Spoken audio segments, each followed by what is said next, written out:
Jah Cure faces possible 9.5 years sentence as Dutch prosecutor pursue harsher penalty, guys. They don't want the 3 years or the 6 years. They want this man to go in jail for time.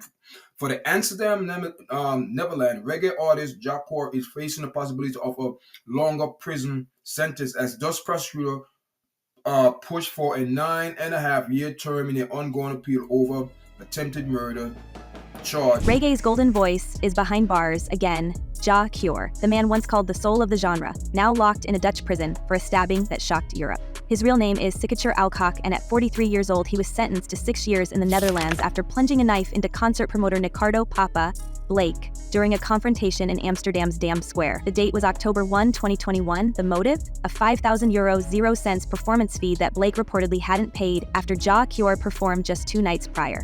The violence was public, captured on CCTV, and prosecutors didn't buy a word of his self-defense claim. By March 2022, the court handed down a guilty verdict for attempted manslaughter, not attempted fatal assault, but close enough to stun even longtime observers of the singer's troubled past. Do you think Jah Cure is getting a fair deal? Or he's getting railroaded, or, just being bamboozled? Guys, on a serious note, man, Jah Cure took laws in his own hands. But keep in mind, guys, they threw out the manslaughter. They threw that out. What makes this different, what makes it tragic, is that prosecutors wanted more. They were gunning for 8 years, citing the sheer recklessness of a midday stabbing in one of the busiest tourist zones in Europe. And this wasn't just a petty scuffle backstage. They had voice notes, they had footage, they had witnesses. They painted a picture of a man spiraling again, a star collapsing in real time, a repeat offender no longer shielded by fame or fanfare. And that's the part that keeps coming back, the repeat.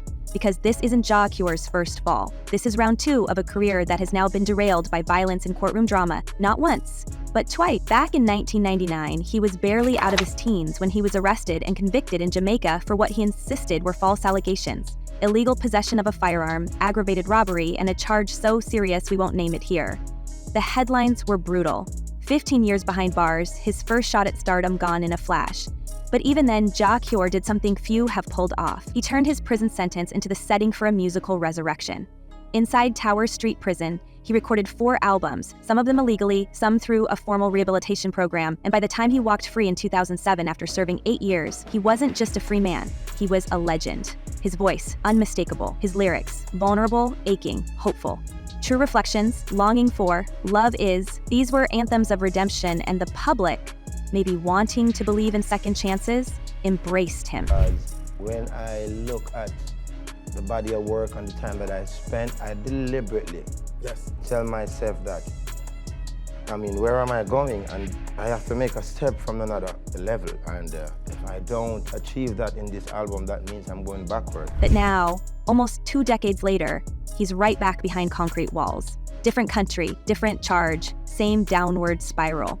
And when we zoom out, the pattern is hard to ignore. 2 major prison terms, 2 flashes of redemption, 2 violent collapses. For some artists, tragedy makes the music more poignant. For Jah Cure, the tragedy is that the music couldn't save him. Insiders close to his camp say they weren't surprised by what happened in Amsterdam. One former associate claimed the signs had been there for years: mood swings, bursts of anger, a growing paranoia about betrayal in the business. And when we dig into the Dutch court's rationale, it's clear they were picking up on those same cues. Prosecutors didn't just build a case on evidence, they argued intent. They argued escalation, that this wasn't a momentary lapse, but a pattern of impulsive violence that could no longer be ignored. And I'm at a full place of forgiveness, of healing, of, also knowing that everybody is human. We all have to know that everybody is doing the best. The eerie deja vu is almost cinematic. In 2007, Jah Cure walked out of a Jamaican prison a celebrated man. That same year, he performed at Reggae Sundance in the Netherlands, the very country where he'd eventually be locked up again. Fans who had waited years to see him were in tears. Barris Hammond, the mentor who'd helped guide his earliest recordings, was among those rooting for his comeback. Critics called True Reflections a new beginning, a rebirth. He sang about pain, about spiritual growth, about being misunderstood. He even got married in 2011 to media personality Kamala McDonald. For a minute, the fairy tale seemed intact. But that illusion didn't last long. By 2017, the marriage was over, quietly at first, then explosively, with McDonald eventually revealing details that pointed to abuse and instability behind the scenes. She didn't name names, but her words painted a chilling picture. She described a moment when her daughter was called into the principal's office for mimicking things she'd witnessed at home.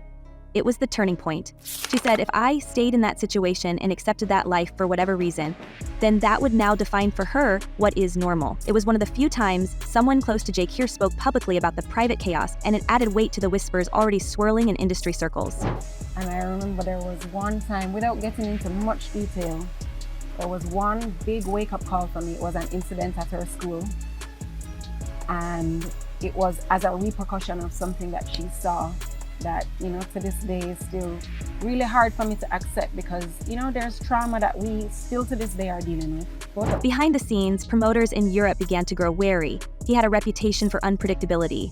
Some said he was paranoid about payment terms, demanding full deposits up front. Others described last-minute cancellations, volatile phone calls, and moments of sudden silence followed by passionate apologies.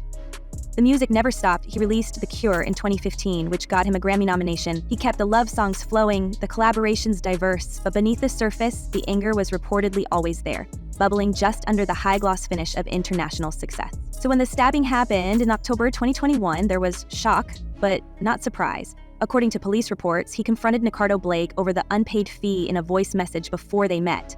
When the conversation escalated, it spilled into physical violence. Blake was hospitalized, Jah Cure was arrested the same day, and just like that, the narrative flipped. Again, the comeback king was a suspect. The redemption arc broke in half. It's not looking good, man. Not looking good, guys. Not looking good. So according to the paper that's coming out, this paper came out, I guess the news broke the last 2 days or 3 days. Dutch media treated the case with the seriousness of a public threat, not because Jah Cure was famous, but because of what the prosecutors described as deliberate and dangerous behavior. They emphasized the timing, the location, the weapon. The court reviewed surveillance footage, heard witness statements, and examined Jah Cure's own voice messages. His defense argued self-defense, but the judge was unconvinced. The sentence was handed down in March 2022, 6 years. Attempted manslaughter, credit for time served, yes, but still, years behind bars for a second time, in 2 different countries.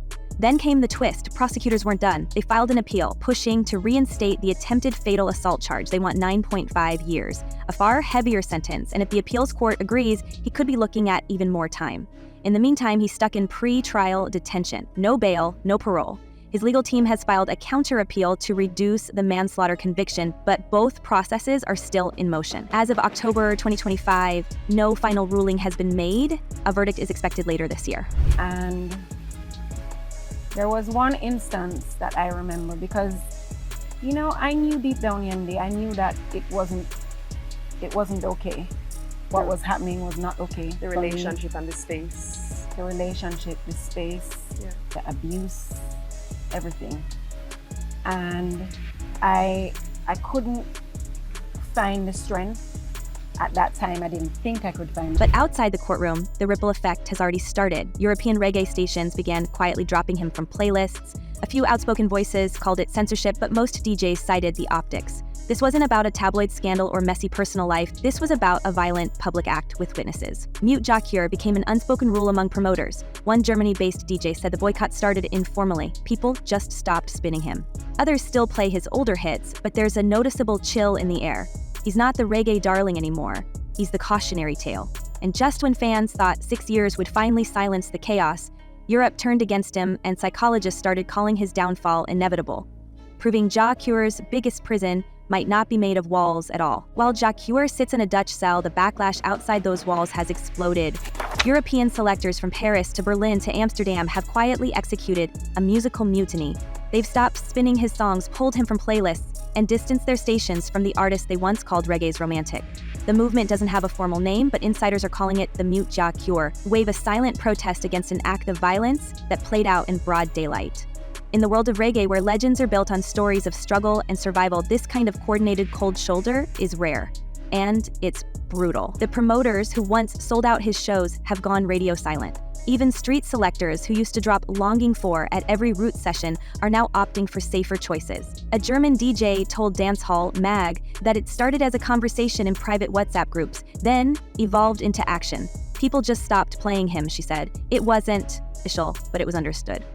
Only a small handful of broadcasters have pushed back. One Netherlands-based radio host said she continues to play his music because it's great and a lot of people love it, but even she added, "We're living in cancel culture. Everyone's afraid." The debate has split the reggae scene in two, one side arguing that art and crime should stay separate, the other refusing to amplify an artist with a documented history of violence. And you're working hard at this making sure that the family stays together. I did everything to make my family stay together. Whatever me and my wife have is a personal issue. And any man in the world out there will never argue with him common law, and wife raise him hand. So, in the name of Jah Rastafari, and just ask them to give me a break because it looks like nothing good enough for going for Jah Cure. And the silence is louder than any protest. It's not just concerts that vanished, it's airplay, interviews, invitations. For a genre that thrives on community, Jah Cure has become a ghost. His latest album, Undeniable, got next to no European promotion, no press tour, no public interviews, just digital release and quiet disappearance. There was no official boycott, but the effect was the same, erasure. Meanwhile, the professional analysis has turned from career to character. Jarlia Chim Semaj, a respected Jamaican psychologist who once worked with Jah Cure after his first prison stint, didn't mince words. He told the Jamaica Observer, this second criminal conviction was expected, due to the trajectory the embattled singer's life was on. That one sentence shook fans who had clung to the redemption arc. Semaj's perspective reframes Jah Cure's downfall not as a fluke, but as a path. A slow-motion collapse marked by denial, ego, and a refusal to confront the rage behind the music. Best in everything. Yes. So if I'm the best, thank God, and thanks to Ford magazine for seeing me that way, because I tried my best to be the best.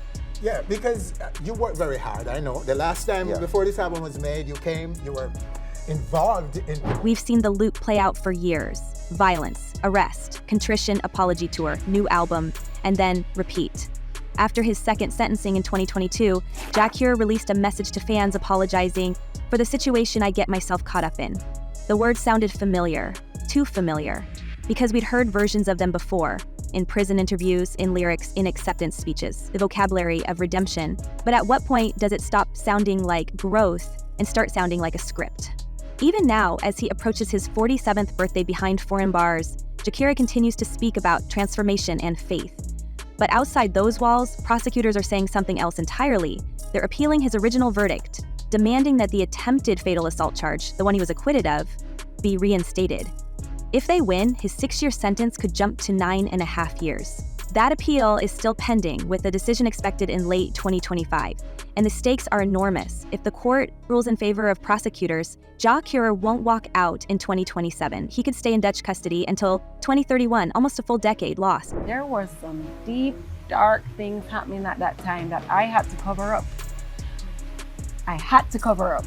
I thought I had to cover up, right? For protecting image, brand, public name. Yeah, Absolutely. What makes this even more tense is the fact that his legal team has also appealed the attempted manslaughter conviction, hoping to get it thrown out entirely. So both sides are now locked in a legal standoff, one arguing the sentence is too light, the other saying it shouldn't exist at all. In the meantime, Jah Cure stays locked up, caught in the middle of a courtroom tug-of-war with his future on the line. And yet, in the underground, his voice still echoes. His love songs, once wedding staples across the Caribbean, are now whispered into mic stands during low-key roots nights in Brixton or Montpellier. DJs spin his classics without introducing them. Audiences sway without making eye contact. The music lives, but it's no longer a celebration. It's nostalgia laced with discomfort. As one promoter told us off-record, you can't erase love is, but you can't celebrate it either. Not right now. I see, as a world singer, I can present the world, that world album with that world feel. Yes. Because it's my third album and I don't want to be singing 20 albums and don't reach anywhere. Because as a youth, I tell myself this years ago that I don't want to be like some artists in the past that I've seen that put out 100 albums and not even one I'd make a major success. Yes. I can't afford that. Some fans cling to the idea that Jah Cure is cursed, a gifted soul born into spiritual warfare. Others take a harder stance, calling it a cautionary tale. Talent without discipline leads nowhere, a Kingston-based artist posted after the Amsterdam stabbing. That post was shared over 2,000 times, and the sentiment is gaining traction. For every devoted defender hoping for a third comeback, there are dozens of voices saying enough. Enough second chances, enough apologies, enough collapsing backstage after shining under the lights. And behind all this is the uncomfortable truth we can't ignore. The story doesn't seem to be improving. Jah Cure has now spent nearly 1/3 of his adult life in prison. Despite Grammy nominations, chart-topping albums, and A-list collaborations, he's been legally barred from entering the United States, the United Kingdom, and Canada for years. His last tour was confined to the few European countries still willing to issue him visas, and his brand has been blacklisted by several award shows. And his only public statements come from behind prison doors. Industry insiders say there's still interest from a few overseas collaborators, particularly artists in Africa and the Caribbean. But international labels are nervous. The liability is just too high. There's always a risk that another outburst, another headline, another appeal hearing will derail everything.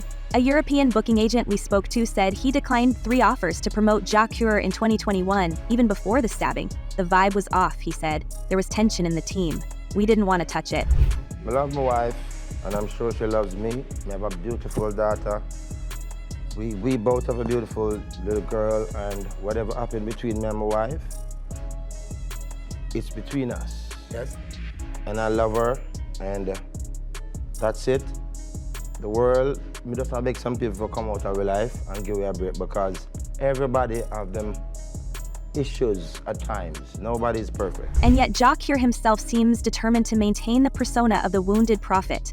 In a recent message shared through his team, he hinted that his next album would tell his side of the story.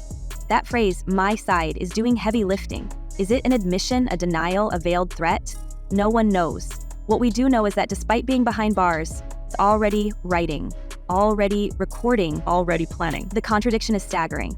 He's cut off from the industry, and yet he's still participating in it. From his Dutch cell, he celebrated his birthday this year by thanking prison staff and fellow inmates for making cakes. His Instagram lit up with messages from fans, industry peers, and a few cautious collaborators. But nowhere in those birthday wishes was the mention of the ongoing appeal, or the promoter whose stomach he punctured in broad daylight, or the legal future still hanging in limbo. It's the duality that haunts Jah Cure's entire story, a voice of unmatched beauty, a man of repeated violence, a legend who thrives behind walls but breaks every time he steps out. The cycle hasn't just defined his career, it's devoured it. And the people closest to him know it. A former tour manager, speaking anonymously, told us the warning signs were everywhere in the months leading up to Amsterdam. He was unraveling, the source said, arguing with promoters, accusing people of betrayal. He thought everyone was plotting against him. We asked if anyone tried to intervene. The response? How do you stop a man who thinks he's above consequence? So the question now isn't if Jah Cure will rise again, it's whether he even knows how to live without the chaos that keeps destroying him. And that's where we leave it, for now. The court hasn't ruled yet, the music hasn't stopped completely, and the fans, they're still divided. Will the next chapter be another comeback, or the final collapse of a man who never learned peace? Let us know what you think. Are we watching redemption in progress, or the unraveling of a legend? Drop your thoughts in the comments, and as always, stay sharp, stay curious, and we'll see you on the next story that no one else dares to tell.